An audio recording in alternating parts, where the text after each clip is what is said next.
अध्यक्ष जी, आपका आभार कि आपने प्रश्न पूछने का अवसर दिया।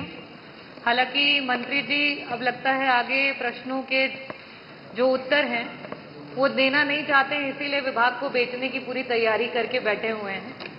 और अध्यक्ष जी, कल जबकि प्राइवेटाइजेशन की जब बात चल रही थी, मंत्री जी ने बहुत बड़े बड़े भाषणों में बड़ी बड़ी बातें करी और ये कहा कि समाजवादी समय में बच्चे तारों पे झूला झूलते थे, महिलाएं साड़ियां सुखाती थी। नहीं मंत्री जी, देखिए, हम समाजवादी सच हमेशा एक्सेप्ट करते हैं, झूठ नहीं बोलते हैं। और सच था तो पूरी बात भी सुन लीजिए मंत्री जी। जिस समय एक मामूली से किसान का बेटा, एक छोटा सा अध्यापक, 1989 में उत्तर प्रदेश में जिस समय उन्होंने कमान को संभाला, उस समय उत्तर प्रदेश में बड़ी कठिनाइयों का सामना करना पड़ा। उस समय ना बिजली थी, ना पानी थी, ना सड़क था।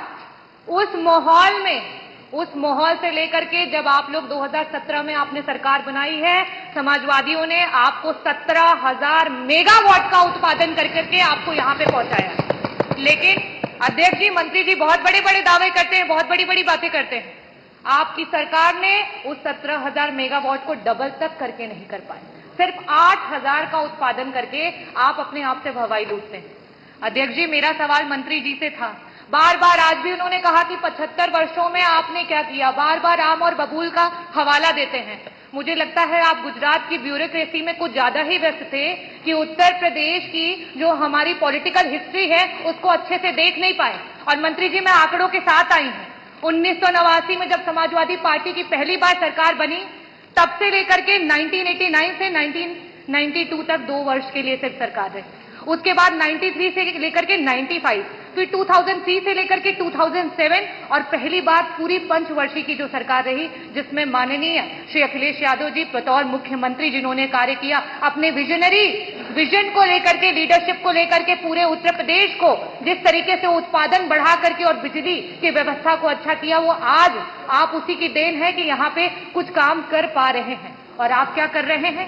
आप बिजली विभाग को बेच रहे हैं। मेरा बहुत ही सिंपल सा प्रश्न था आपसे कि जो ट्रांसफार्मर आए दिन क्षतिग्रस्त हो रहे हैं, आप लगा रहे हैं और अगले पल वो ट्रांसफार्मर खत्म हो जा रहे हैं, उनके लिए आपने क्या किया?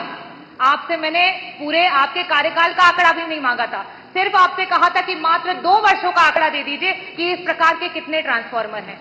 और बड़े खेद के साथ बताऊंगी कि उस आंकड़े में सिर्फ उत्तर आया 1%। क्या मानूं इस 1% को? हजारों में मानूं, लाखों में मानूं या करोड़ों में मानूं? मंत्री जी, आज निजीकरण शायद इसीलिए कर रहे हैं क्योंकि ये मंत्रालय को खुद अपने ऊपर विश्वास नहीं रह गया है। तो जब आपको अपने विभाग पे विश्वास नहीं रह गया है तो जनता को क्या विश्वास रहेगा? मेरा दूसरा प्रश्न आपसे ये है, क्योंकि समय की बाध्यता हो चुकी है और मंत्री जी वैसे भी जवाब देना नहीं चाहते हैं, तो मैं आपसे दूसरा प्रश्न ये करूंगी कि पहले जब ट्रांसफार्मर्स बनाने के लिए और उसके टेंडर दिए जाते थे तो ऐसी कंपनियों को दिया जाता था जिन्हें ट्रांसफार्मर बनाने आता था, जिनका उसमें एक्सपीरियंस था। आपकी सरकार में उन टेंडर्स को उठा करके ऐसे ऐसे लोगों को टेंडर दिया गया है जिन्हें ट्रांसफार्मर्स के बारे में कोई भी, जिस तरीके से कल हमारे बीच में ओम प्रकाश जी ने भी कहा कि मोंटी कार्लो जैसी कंपनियों को एबीसी वायर बनाने के टेंडर दिए जा रहे हैं। आपके सरकार में सिर्फ गरीबों की कमर तोड़ने का काम किया जा रहा है। मेरा लास्ट में सिर्फ यही प्रश्न है कि क्या सरकार वापस से मंथन करेगी, वापस से सोचेगी कि इस निजीकरण को रोका जाए?